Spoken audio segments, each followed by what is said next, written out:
Hi నమస్తే, నేను మీ సునీల్ కుమార్ గాజుల. ఈ రోజులలో ఎవరిని చూసినా కానీ చాలా అద్భుతంగా చదువుకుంటూ ఉన్నారు, పరీక్షలు రాస్తూ ఉన్నారు, అద్భుతమైన మార్కులతో ముందుకు వెళ్తూ ఉన్నారు.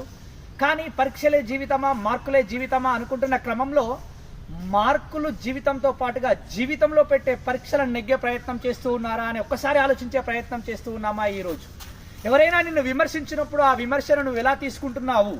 అదేవిధంగా ఎవరైనా నిన్ను వ్యతిరేకిస్తున్నప్పుడు ఆ వ్యతిరేకతను నువ్వు ఏ విధంగా తీసుకుంటూ ఉంటున్నావు?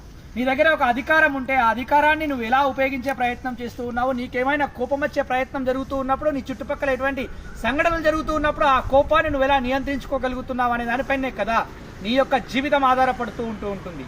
ఎన్ని చదువులు చదువుతున్నావు అనేది కాకుండా నీ వ్యక్తిత్వం ఏ విధంగా ఉంది అని తెలుసుకునే ప్రయత్నం చేస్తూ ఉన్నామా ఈరోజు అనంటే చాలా మంది ఇక్కడే ఫెయిల్ అయిపోతున్నారేమో. ఒకసారి ఆలోచించే ప్రయత్నం చేయండి. చదువులో పరీక్షలు అనంటే చదువుకున్న తర్వాత ఆ పరీక్షలు వస్తూ ఉంటాయి, కానీ జీవితంలో అలా కాదు. ఏమి తెలుసుకోని సందర్భంలో కూడా చాలా పరీక్షలను ఎదుర్కోవాల్సి వస్తూ ఉంటుంది. దీనికి కావాల్సింది అద్భుతమైన నైపుణ్యాలను పెంపొందించుకొని ముందుకు వెళ్ళడమే. ఆలోచించే ప్రయత్నం చేయి మిత్రమా.